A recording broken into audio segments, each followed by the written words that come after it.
বলেন ইজতাকুলু লিল মুমিনিনা আলাইয়াকিয়াকুম আইয়ুমিদ্দাকুম রাব্বুকুম বিসালাসাতি আলাফিন মিনাল মালাইকাতি মুনজালিন। আল্লাহ রাব্বুল আলামিন কই বন্ধু আপনি মুমিনদেরকে বলেছিলেন, ও বন্ধু স্মরণ করো সেই সময়ের কথা, আপনি মুমিনদেরকে বলেছিলেন তোমাদের কি এটা যথেষ্ট নয়, আলাইয়াকিয়াকুম আইয়াকফিয়াকুম, তোমাদের জন্য কি এটা যথেষ্ট নয় যে রব্বুকুম তোমাদের রব বিসালাসাতি আলাফিন মিনাল মালাইকাতি মুনজালিন। যখন এই কাফেরদের মোকাবেলায় আমার কাছে বলেছিলে যুদ্ধের ময়দানে তোমাদের সংখ্যা দ্বিগুণ মনে হচ্ছে, তখন আল্লাহ রাব্বুল আলামিন আসমান থেকে তোমাদেরকে সহযোগিতা করার জন্য 3000 ফেরেশতা নামায় দিয়েছেন। কয় হাজার? 3000 ফেরেশতা নামায় দিয়েছেন। এটা কি তোমাদের জন্য যথেষ্ট নয়? জবানটা খুলে বলেন দেওয়ার মালিক কে? আল্লাহ। নবীর পক্ষে থাকলে খোদাই প্রোটেকশন রেডি আছে, কথা বলেন ঠিক কিনা? নবী আছে, রব আছে, নবী নাই, রবের রহমত নাই, কথা বলেন ঠিক কিনা? এরপরে আমার নবীগণ, আমার নবী আপনার নবী রহমাতুল লিল আলামিন, ওই যুদ্ধের ময়দানে যুদ্ধ শুরু হয়ে গেল। এরপরে আমার নবী তার চোখটা ভালো করে দিলেন, থুতু মুবারক লাগাইয়া দিলেন। এইভাবে যুদ্ধ চলতেছেন। এরপরে আল্লাহর হাবিব আল্লাহর ডাক দিয়ে কই আল্লাহ আমার সাহাবায়ে কেরাম যেভাবে শহীদ হয়ে যাচ্ছে, আল্লাহ আপনি মেহেরবানি করে সহযোগিতা করুন। আল্লাহর হাবিবের কথা মোতাবেক আল্লাহ রাব্বুল আলামিন নবীকে সহযোগিতা শুরু করলেন। কাফেরদের পক্ষে একটা জিন নামছে, কিন্তু দেখা গেছে অযুব দুষ্ট জিন নেমেছে। আর মুসলমানরা নবীকে ডাক দিয়ে ইয়া রাসূলুল্লাহ এদের যেইভাবে আমাদের সামনে আসতেছে আমাদের দ্বিগুণ তাদেরকে দেখা যায়, এখন আমরা কি করব? যুদ্ধ চলতেছে, এক হলো রমজান মাস, 17 রমজান। আল্লাহু আকবার কন্যা কেন? আরো জোরে বলি আল্লাহু আকবার, আরো জোরে বলি আল্লাহু আকবার। আমার নবী আপনার নবী রাহমাতুল লিল আলামিন আল্লাহকে যখন ডাক দিয়ে বললেন আল্লাহ মেহেরবানি করে গো আমার সাহাবায়ে কেরামদেরকে সহযোগিতা করুন, এবার আল্লাহর পক্ষ থেকে সহযোগিতা এমন ভাবে আসা শুরু করলো। সাহাবায়ে কেরাম বললেন আমরা এতক্ষণ যুদ্ধ করতে সামনে যেতে পারি না, ওরা আমাদেরকে এমন ভাবে অ্যাটাক করে, কিন্তু আমার নবী দুইটা হাত বাড়ায় দেওয়ার পর এমন ভাবে আসমানি সাহায্য চলে আসতেছে। আমরা যখন কাফেরদেরকে গলার মধ্যে কূপ দিতে যাই, আমরা তাকে দেখি আমরা কূপ দেওয়ার আগে কাফের কল্লা আলাদা হয়ে যায়। আরো বড় করে কন্যা আল্লাহু আকবার। আসমানি ওই যে আবাবিল পাখির মতো ওই যে খানায় কাবা রক্ষা করছি না আমার আল্লাহ পাকের আসমানি প্রোটেকশন। এই প্রোটেকশন এখনো আছে না নাই? অনেকে বুঝে না আর কি, চলতেছে, কিন্তু চলতেছে না, চলতেছে।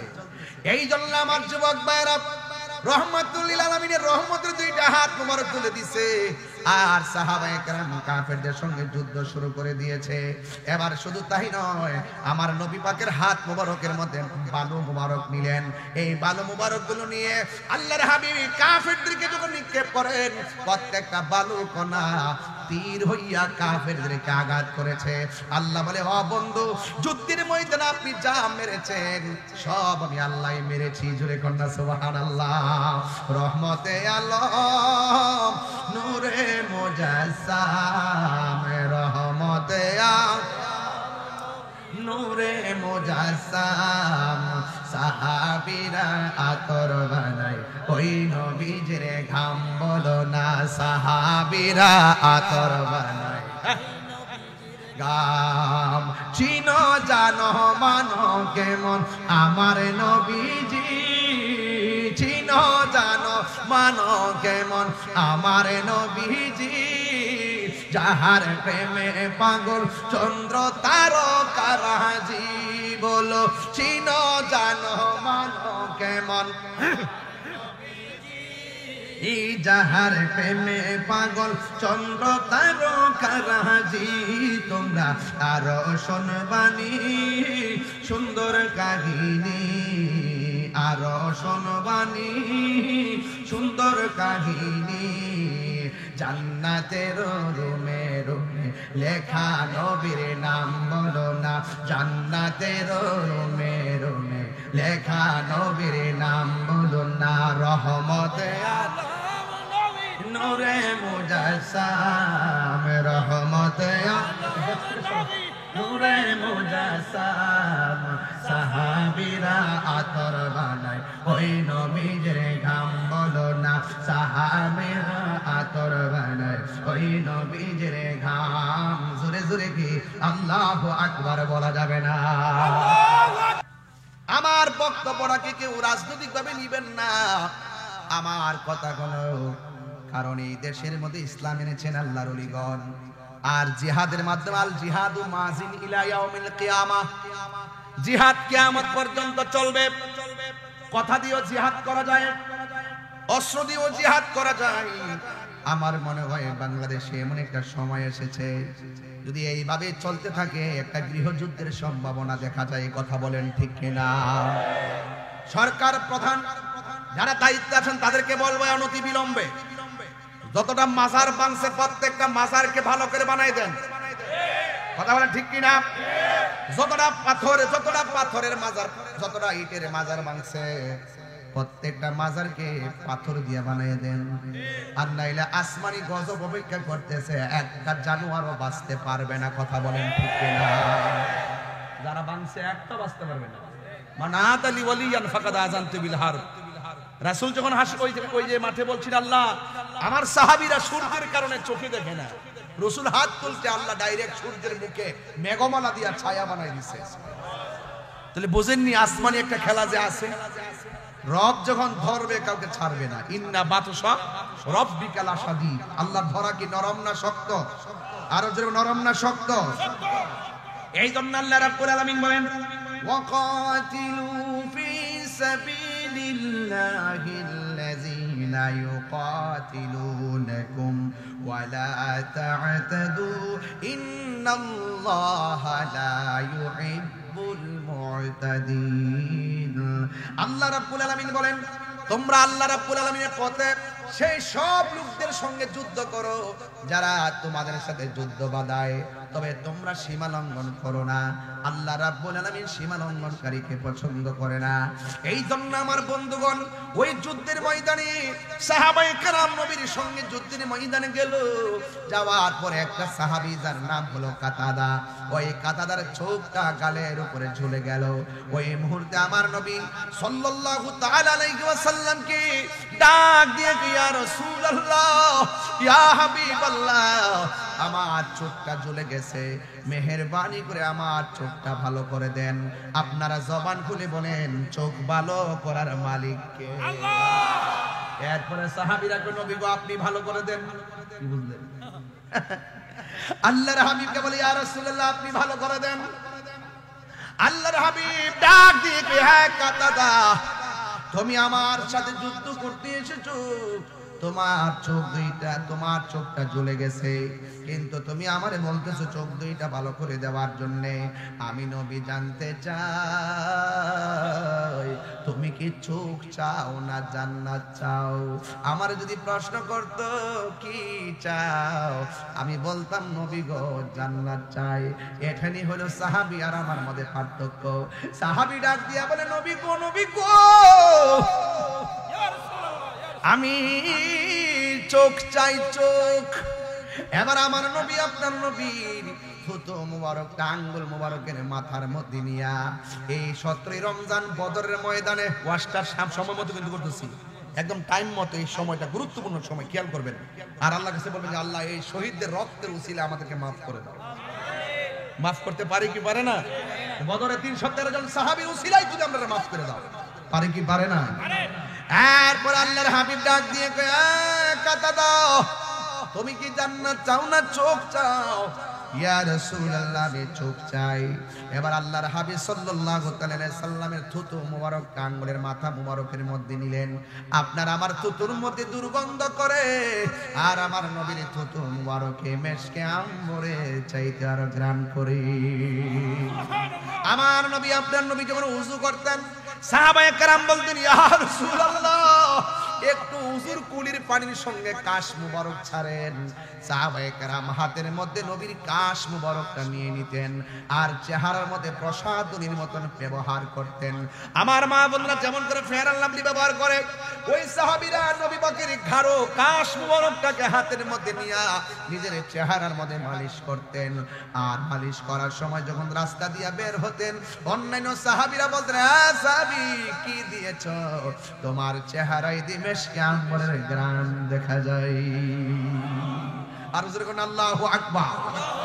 তাহলে আমার নবীর থুতু মুবারকের মূল্য আছে না নাই? এক মহিলা নবীর পাকের কাছে গেল, যাইয়া বলতেছি, ইয়া রাসূলুল্লাহ, মেয়ের বিয়ে হয় না, গরিব বলে কোনো ঘর আসে না। আমার নবীর কপাল মোবারক থেকে পসিনা মোবারক বের করে একটা শিশির মধ্যে দিয়ে দিছেন। মহিলাটা রাস্তা দিয়া শিশিটা নিয়ে যাইতেছে, আর রাস্তা দিয়া সব শুনতেছে গো, ওই শিশি থেকে মেশকে আম্বরের ঘ্রাণ বেরিতেছে। অন্যান্যরা জিজ্ঞাসা করে, কি ব্যাপার, আপনার হাতের মধ্যে কি? ওই আমার মেয়ের বিয়ে হয় না, আমি গরিব বলে কোনো সম্বন্ধ ঘরে আসে না, এই জন্য নবী পাকের কাছে গিয়েছিলাম। আল্লাহর হাবিব তাবাররুকান আমাকে এই পসিনা মুবারক দিয়েছে। এরপরে মহিলাটা বলেন, আল্লাহর হাবিব যখন থেকে আমাকে পসিনা মুবারক দিয়েছেন, অসংখ্য মানুষ, যেখানে আমার ঘরে কেউ আসতো না, আমার ঘরের মধ্যে অসংখ্য মানুষের গুনগুন আওয়াজ শুরু হয়ে গেছে। তাই নবীর পসিনা মুবারকের দাম আছে না নাই? এই জন্য আমার যুবক ভাইয়েরা, আমার নবীর থুতু মুবারকটা শাহাদাত আঙ্গুল মুবারকের মাথার মধ্যে লইয়া আমার নবী তার চোখের চতুর্পাশে ঘুরাইয়া ঝুলন্ত চোখটাকে চোখের জায়গায় বসিয়ে দিলেন। আর আমার নবী ডাক দিয়ে কয়, কাঁটাদারি, এখন দেখো তো তোমার চোখ দিয়ে দেখো কিনা, কেন আমি নবী নবী করি? কেন শিবপীর সাহেব নবী নবী করে?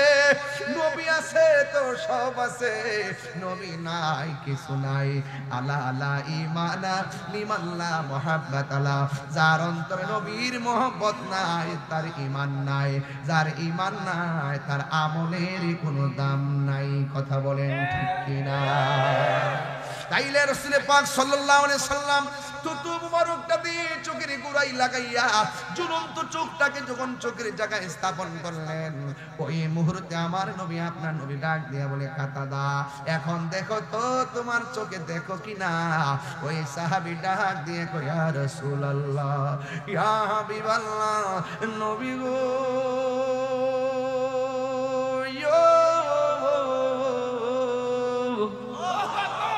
ও মায়ার নবীজি, ওয়াল্লাহি তাল্লাহি বিল্লাহ, আপনি যখন আমার ঝুলন্ত চোখটা চোখের জায়গায় লাগাইয়া দিয়েছেন, আমার চোখটা আগের চাইতে আরো সুন্দর ভালো হয়ে গেছি। আর জোরে জোরে কন্যা আল্লাহু আকবার। ও গো নবী, প্যারা নবী, তোমারি দরবার যে গিয়েছে একবার, যেতে চায় বারবার। দু জাহানে চলে নবী তোমার জমিদারি, দু জাহানে চলে নবী তোমার জমিদারি।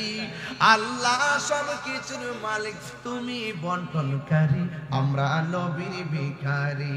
বলুন কার ভিখারি?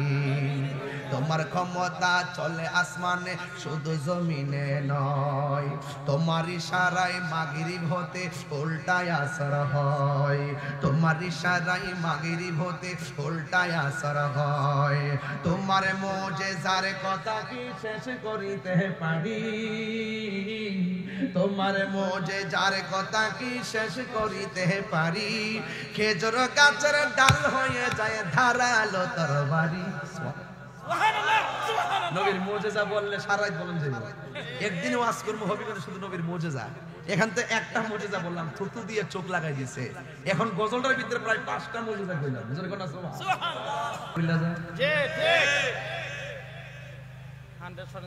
কথা কোন ঠিক কিনে? এতদিন তো রাস্তাঘাট ভাড়া গেছে, দর্শন হইলে তখন খবর নাই। কথা কোন ঠিক কিনা? এখন আর কোনো খবর না, এখন সব ওলি আল্লাহ হয়ে গেছে। কথা কোন ঠিক কিনা? সব ওলি আল্লাহ হয়ে গেছে। সুতরাং বোঝা গেল এদের ইসলাম আর আমরা সুন্নিরা যে ইসলামের কথা বলি পার্থক্য আছে। এজিদের ধারা আর হুসাইনি ধারা এক না, কথা বলেন ঠিক কিনা? খুব মনোযোগ দিবেন, খুব মনোযোগ দিবেন। এই জন্য ইমান বড় সম্পদ, এটাকে ধরে রাখতে হবে। ইমান কি হবিগঞ্জ বাজারে কেজি ধরে কিনা বেচা হয়? মুদিমালের দোকানে গেলে মুদিমাল পাওয়া যায়, আর আল্লাহর ওলিদের দরবারে গেলে আল্লাহ পাওয়া যায়, কথা বলেন ঠিক কিনা? এই জন্য আল্লাহর হাবিব সাল্লাল্লাহু আলাইহি ওয়াসাল্লাম বলেছেন, আমি তোমাদের কাছে দুইটা জিনিস রেখে যাচ্ছি, এই দুইটাকে যদি আঁকড়ে ধরে রাখো তোমরা কখনো পথভ্রষ্ট হবে না। একটা হলো আল্লাহর কোরআন, আর একটা হলো নবীর আহলে বায়াত। যেরকম সুবহানাল্লাহ। তো আমরা আহলে বায়াতের পক্ষে আসি না নাই? আমরা পাকে পাঞ্জাতের পক্ষে আসি না নাই? কারা কারা আছেন হাত তুলে স্লোগান লাগান। নারে তাকবীর, নারে সালাত, নারে তাশিয়া, নারে পাক পাঞ্জাতন। আমার যুবক ভাইরা, কত রমজান আমরা অতিক্রম করেছি। রমজান কতটা গেছে? 17টা রমজান আমরা অতিক্রম করেছি, ঠিক না? আপনারা জানেন এই 17 রমজান একটি ঐতিহাসিক দিন, ঠিক কিনা? এই দিনটি কি দিবস? বদর দিবস। শুধুমাত্র নামের শোনার মধ্যে, নামের মধ্যে আর জানার মধ্যে সীমাবদ্ধ থাকলে চলবে না। বদর দিবস শুধুমাত্র একটি দিবসের নাম না, বদর দিবস একটি চেতনার নাম, কথা বলেন ঠিক কিনা? এই দিনটা আজকে আমাদের কাছ থেকে অতিক্রম হয়েছে। এই বদরের যুদ্ধে মুসলমানদের পক্ষে যিনি সেনাপতি ছিলেন, রাহমাতুল লিল আলামিন। এখান থেকে একটা জিনিস কিন্তু পরিষ্কার, ইসলামের প্রথম যুদ্ধের নাম, প্রশ্ন আসতে পারে, ইসলামের প্রথম যুদ্ধের নাম কি? বদরের যুদ্ধ। কিসের যুদ্ধ? গাজওয়ায়ে বদর। যুদ্ধটা যেই জায়গায় অনুষ্ঠিত হয়েছিল সেই জায়গার নাম বদর, এই জন্য যুদ্ধের নাম বদরের যুদ্ধ। জোরে বলেন সুবহানাল্লাহ। এই যুদ্ধে মুসলমানরার সংখ্যা ছিল মাত্র 313 জন। জোরে বলেন কয়জন? আর কাফেরদের সৈন্য সংখ্যা ছিল 1000। জোরে বলেন কয় হাজার? 1000 ছিল। এবং মুসলমানদের তলোয়ার ছিল 8টি। জোরে বলেন কয়টি? আর কাফেরদের যে তাদের সশস্ত্র বাহিনী ছিল 600। কয়শো? 600। এবং মুসলমানদের ঘোড়া ছিল মাত্র 2টা, কাফেরদের ঘোড়া ছিল 100টি। মুসলমানদের উট ছিল মাত্র 70টি, কাফেরদের উট ছিল 700টি। মুসলমানদের পক্ষে যুদ্ধ করতে করতে শহীদ হয়েছে 14 জন, কাফেররা নিহত হয়েছে 70 জন। মুসলমানদের একজনকে বন্দী করতে পারে নাই, কাফেরদেরকে 70 জন বন্দী করা হয়েছে। এই যুদ্ধের ফলাফল হলো মুসলমানরা বিজয়ী হয়েছে। তার মানে বলা হয়েছে যে এই মুসলমানদের ইতিহাস বিজয়ের ইতিহাস, কথা বলেন ঠিক কিনা? এখানে ছোট ছোট কিছু কথা বলে গেছি, যেহেতু ওয়াজে বলতে পারবো না, শুরুতেই বলছি। কেন বলছি শোনো। এই যুদ্ধের মুসলমানদের সংখ্যা ছিল কম। কি ছিল? কম। আর কাফেরদের সংখ্যা ছিল বেশি। এই যুদ্ধের ফলে মদিনায় শুধুমাত্র একটা যুদ্ধের বিজয় হয়েছে বিষয় এরকম না।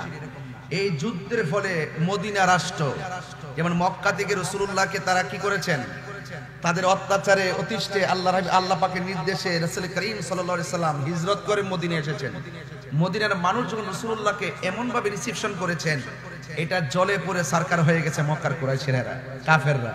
তখন এই জায়গার ভিতরে কিভাবে মুসলমানদের মাঝে একটি বিভাজন সৃষ্টি করা যায় এবং মুসলমানদের সেই ঐক্যকে কিভাবে বিনষ্ট করা যায়, তারা ছলে বলে কৌশলে মুসলমানদের রাজনৈতিক জায়গা, অর্থনৈতিক জায়গা, সামরিক জায়গা, চেতনার জায়গাগুলোকে ধ্বংস করার জন্য একটা ছক এঁকেছিল। কিন্তু মুসলমানরা এই যুদ্ধে জয়ী হওয়ার কারণে মদিনা রাষ্ট্রে রাজনৈতিক শক্তি অর্জন হয়েছে, অর্থনৈতিক শক্তি অর্জিত হয়েছে এবং ইসলামের যে চেতনা, সেই চেতনাটা ফিরে এসেছে। আপনি দেখবেন যে কোনো যুদ্ধে যদি বিজয়ী হয়, বিজয়ী হওয়ার পরে যে চেতনা জাগ্রত হয়, আগামীর পথ উন্মোচন হয়, কথা বলেন ঠিক কিনা? তাইলে এই জন্য কাফেরদের যে সৈন্য সংখ্যা ছিল 1000, কাফেরদের সেনাপতি ছিল আবু জাহিল্লা। কে ছিল? আবু জাহিল। তো এই জন্য যুবক ভাইরা আমার, এই যুদ্ধের মধ্যে দেখেন মুসলমানরা বিজয়ী হয়েছে। সংখ্যা কম ছিল না বেশি ছিল? কম ছিল, এরপর বিজয়ী হয়েছে। তার মানে বোঝা যায় যুদ্ধের জয় পরাজয় সংখ্যার উপরে নির্ভর করে না। যুদ্ধের জয় পরাজয় সংখ্যার উপরে নির্ভর করে না। যুদ্ধের জয় পরাজয় নির্ভর করে একমাত্র আল্লাহর উপরে আস্থা আর বিশ্বাসের কারণে। কথা বলেন ঠিক কিনা? এই জন্য আল্লাহ পাক কোরআন কারীমের মধ্যে বলেছেন, ওয়ালা তাহিনু ওয়ালা তাহজানু ওয়া আনতুমুল আ'লাউনা ইন কুনতুম মুমিনিন। আল্লাহ পাক বলেছেন, নিরাশ হয়ো না, দুঃখিত হয়ো না, চিন্তাগ্রস্ত হয়ো না, হতাশ হয়ো না, বিজয় তোমাদেরই আসবে যদি তোমরা আমলদার হতে পারো। ঠিক না? আল্লাহ শর্ত হচ্ছে ইন কুনতুম মুমিনিন, যদি তোমরা মুমিন হতে পারো। বুঝেন বুঝেন বুঝেন, কি হতে পারো? মুমিন হতে পারো। শিবির ভাই যে কথা বলছে যে ঈমান, ঈমানটা বড় সম্পদ, ঈমানটা বড় পাওয়ারফুল জিনিস। ঈমান যার থাকে তার উপরে স্বয়ং আল্লাহর রহমত থাকে। কথা বলেন ঠিক না বেঠিক? তাইলে বোঝা গেল যুদ্ধের জয় পরাজয় নির্ভর করে সংখ্যার উপরে, কিসের উপরে? আল্লাহর উপরে আস্থা আর অবিচল ভক্তি আর বিশ্বাসের উপরে। কথা বলেন ঠিক কিনা? আল্লাহ বলছে তোমরা নিরাশ হয়ো না, বিজয় তোমাদেরই হবে যদি তোমরা মুমিন হতে পারো। আজকে দেখলাম ফেসবুকের পাতায় একই সাথে গাজা থেকে শুরু করে অনেকগুলো জায়গায় ইসরায়েল রমজান মাসেও বোমা মারছে, মুসলমানদেরকে একদম শেষ করে দিচ্ছে। কিন্তু তারা যতই শেষ করুক না কেন, সেই অনেক বছর আগ থেকে তারা যুদ্ধ করতে করতে ইসরায়েলের ফিলিস্তিনের ঘরে বাইরে ঢুকে গেছে। এরপরও কি ফিলিস্তিনের মুসলমানদের স্পিরিট কি কমাইতে পারছে? কেন পারে নাই? এদের ভিতরে ঈমান আছে। কি আছে? ছোট ছোট বাচ্চারা দেখেন বুলেটের সামনে যায় বলে, চালা বুলেট, রক্ত দিয়ে হলো মসজিদ আকসাকে রক্ষা করবে। কথা বলেন ঠিক কিনা বলেন? এই মুসলমানদের অন্তরে বদরের চেতনা আছে। কিসের চেতনা আছে? সিরাজনগর দরবার শরীফ খানকায় বসে শুধু বিশ্বাসগিরি করে না, সংকটে দুর্যোগে বিভিন্ন চেতনার সময় বিভিন্ন ধরনের অপশক্তির বিরুদ্ধে রুখে দাঁড়ানোর জন্য সত্যের পথে আস্থা আর অবিচল রেখে মিথ্যাবাদীদের বিরুদ্ধে, কাযযাবদের বিরুদ্ধে রাজপথেও তাদের অবস্থান আছে না নাই? আছে না নাই? এই জন্য সিরাজনগর দরবার শরীফ কখনো বাতিলকে সহ্য করে না। অনেকে মিলেমিশে চলে, আরে চলিতে থাকি, চলক দে, এই চলক দে মানে গুলালো। কথা ঠিক না বেঠিক? যদি আগে থেকে যদি এই দর্শনটা তারা লালন করত, এই বাংলাদেশে একটা বেয়াদব আল্লাহর মাজার আক্রমণ করতে পারতো না। কথা বলে ঠিক না? এই সমস্ত মুনাফিকদের কারণে আজকে আমাদের সুন্নিদের উপরে তারা ওপেন কথা বলার সুযোগ পায়, আঘাত করার সুযোগ পায়। কথা বলেন ঠিক না বেঠিক? বাঁচবেন না কেউ, এখনো সময় আছে। ঈমানি চেতনা লালন করেন। ধুরি মাছ না সুই পানি এগুলো করবেন না। গড্ডালিকা প্রভা এগুলো বাদ দেন। এগুলো বাদ দিয়ে সত্যকে হৃদয়ে ধারণ করেন। বিপদ আমাদের উপরে কম নাই। আমি বলছি চুরি তো করি নাই, দুর্নীতি তো করি নাই, বাটখারি তো করি নাই, ঈমান চোর তো করি নাই, গরু চুরি তো করি নাই। তো সুতরাং যারাই যত আক্রমণ করুক না কেন, বাঘের মতো লড়াই করে যেতে হবে। এটা বদরের চেতনা। এই চেতনা যখন হৃদয়ে থাকবে, স্বয়ং আল্লাহ আপনাকে সহযোগিতা করবে। কথা কোন ঠিক না বেঠিক? এই জন্য লাল চক্ষুকে ভয় পাবেন না। আজকের দিনটা বদরের যুদ্ধ। ইসলামের ইতিহাসে কাফেরদের সাথে মুসলমানদের সর্বপ্রথম, এই বিশ্বের মধ্যে কাফেরদের সঙ্গে মুসলমানদের সর্বপ্রথম সম্মুখ যুদ্ধ, সামরিক যুদ্ধের নাম বদরের যুদ্ধ। কথা বলেন ঠিক কিনা? আজকে যদি কিছু কথা না বলি, হক আদায় হবে না? এই হক আদায় হবে। এরপরে দেখবেন আমি কত সুন্দর একটি জায়গায় ঢোকার চেষ্টা করব। সবাই জবানটা খুলে বলেন, ইজ্জত দেওয়ার মালিক কে? আরো জোরে, আরো জোরে। সাহায্য দেওয়ার মালিক কে? রমজান মাস, কষ্ট নিবেন না। এই মাপ, অনেকে বলে রমজানে নাকি মাহফিল হয় না। দেখেন তো কত সুন্দর লাগে রমজানের মাহফিল। ম্যাক্সিমামদের মাথার মধ্যে টুপিও আছে। মারহাবা গো। এগুলো রমজানের বাইরে কিন্তু পাওয়া যায় না। এই জন্য রহমত চলছে, আলহামদুলিল্লাহ বলেন। তাইলে আমরা এই রমাদানুল মুবারকে ওয়াদাবদ্ধ হতে পারি, জীবন দিব কিন্তু ঈমান দিব না। আর যারা জীবন দিতে পারি কিন্তু ঈমান দিব না। সবাইকে একমত আছেন? কারা কারা একমত আছেন দুই হাত তুলে দেখাবেন নিশ্চয়। নারে তাকবীর, নারে তাকবীর, নারে সালাত, আহলে সুন্নাত ওয়াল জামাত, নারে তাওসিয়া, ইয়া ফাকফাজাতুন, সুহাদায়ে কারবালা। মারহাবা বলেন, সুহাদায়ে বদর। মারহাবা, আলহামদুলিল্লাহ বলেন। আমি ওই বদরের প্রান্তরে গেছিলাম আমার আম্মাকে নিয়ে।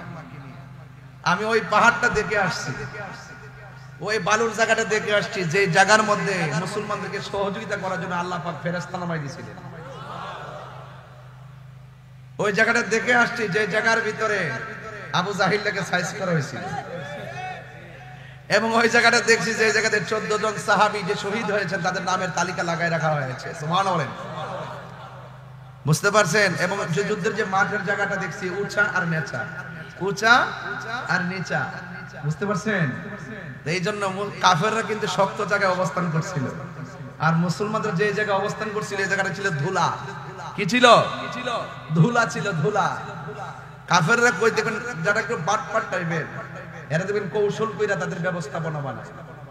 দেখবেন বিভিন্ন আমাদের দেশের মধ্যে দেখবেন এমন কেমন জায়গার মধ্যে এই বেয়াদবে রাসূলগুলো ক্যান্টনমেন্ট বানায় রাখছে, ঘাঁটি বানায় রাখছে, যেন এরা আমাদেরকে অ্যাটাক করতে পারে। কথা কোন ঠিক না বেটে? এটা অনেক আগের থেকেই চিন্তাধারা, এটাও দূরের দিকে পাইছে যে সুবিধাজনক জায়গায় একটা অবস্থা তৈরি করে রাখা। কিন্তু ওরা তো জানে না, আরে ঈমানের নূর যেখানে খুঁটি সেখানে, ঠিক কিনা বলে? বিল্ডিং এর খুঁটি থরথর করে ভেঙে যাবে, কিন্তু ঈমানের খুঁটি ভাঙবে না। কথা বলেন ঠিক কিনা আমার ভাইয়েরা? এইজন্য আল্লাহ পাক কোরআনের মধ্যে বলছেন, ইয়া আইয়ুহাল্লাযিনা আমানু, হে ঈমানদারগণ, ইযা লাকিতুম ফিআতান ফাসবুতু, যখন তোমরা, হে ঈমানদারগণ, যখন তোমরা তাদের মুখোমুখি হবে তোমরা অবিচল থাকবে। অবিচল কি থাকবে? অবিচল থাকবে। যখনই তোমরা কোন দলের সাথে মুখোমুখি হবে, ফিআত মানে দল, যখন কোন দলের সঙ্গে মুখোমুখি হবে মানে কি? হে ঈমানদারগণ, যখন কোন বেঈমানের সঙ্গে মুখোমুখি হবে, ফাসবুতু, তোমরা অবিচল থাকো। ওয়াজকুরুল্লাহ, আল্লাহকে স্মরণ করো। ওয়াজকুরুল্লাহ, আল্লাহকে স্মরণ করো। কাকে স্মরণ করো? আচ্ছা বলেন তো, বিপদের সময় স্মরণ যদি করি আল্লাহকে, আমাদের আল্লাহর দয়া আছে না নাই? আরো জোরে আছে না নাই? আল্লাহ বলছেন, যদি এই অধিক পরিমাণে স্মরণ করতে পারো, লাআল্লাকুম তুফলিহুন, অবশ্যই তোমরা কি হবে? সফল কাম হবে। চিৎকার মেরে বলেন সুবহানাল্লাহ। তো এই রমজান মাসে 17ই রমজান মুসলমানরা ছিল রোজা, আর কাফেররা গায়ের মধ্যে তেল তুল মাইখাইছে, খায়াটা মোটামুটি ফাড়ার মতন হয়ে গেছে। হইলে কি গায়ের জোরের দাম বেশি না ঈমানের জোরের দাম বেশি? আরো বড় করে বলেন না কেন? ঈমানের জোরের দাম বেশি। এই জন্য আল্লাহ বলছেন, তোমরা যদি মুখোমুখি হয়ে যাও তাহলে তোমরা অবিচল থাকবা, শক্ত থাকবা, কিন্তু ভেঙ্গে পড়বা না। ভরসা করবা একজনের উপরে, জবান খুলে কোন তিনি কে? আল্লাহ। এতে কোনো সন্দেহ আছে? আমার যুবক ভাইয়েরা, এতক্ষণ আমি কথা বললাম, কথাগুলো খুব মোটিভেশনালি ভাবে আপনারা সবাই শুনলেন। অনেকগুলো তথ্য আমি আপনাদের কাছে জানালাম। আল্লাহ রাব্বুল আলামিন কোরআনের মধ্যে বলে দিয়েছেন, ওয়ালাকাদ নাসারাকুমুল্লাহু বিবাদরিন ওয়া আনতুম আযিল্লাহ। আল্লাহর সাহায্য ছিল যখন মুসলমানরা একটু দুর্বল দুর্বল ছিল। একদিকে হলো রোজা, আর একদিকে হলো বালু মাটি। যুদ্ধের ময়দানে কাফেরদের সংখ্যা হলো 1000, মুসলমানদের সংখ্যা হলো মাত্র 313 জন। যুদ্ধের ময়দান যখন যুদ্ধ শুরু হয়ে গেল, কাফেররা রমজান মাসে রোজা রেখে যুদ্ধের ময়দানে যাওয়ার পর সাহাবায়ে কেরামদেরকে আমার নবী ডাক দিয়ে কয়, সাহাবীরা, তোমাদের যুদ্ধ করতে কোনো অসুবিধা করছে কিনা? সাহাবায়ে কেরাম বললেন, ইয়া রাসূলুল্লাহ, ওরা শক্ত বালুতে আছে, আমরা যেই জায়গার মধ্যে অবস্থান করেছি ওই চোখের সামনে সূর্যটা লাগে, আর ওরা যে জায়গার মধ্যে দাঁড়াইছে তাদের পিছনের মধ্যে সূর্য লাগে না। আল্লাহ রাব্বুল আলামিন হাবিবের মতো মুস্তাজিবুদ দাওয়া পৃথিবীর কোনো নবী রাসূল নাই, কথা বলেন ঠিক কিনা? আল্লাহর হাবিব আল্লাহকে ডাক দিয়ে কি, আল্লাহ আমার সাহাবীরা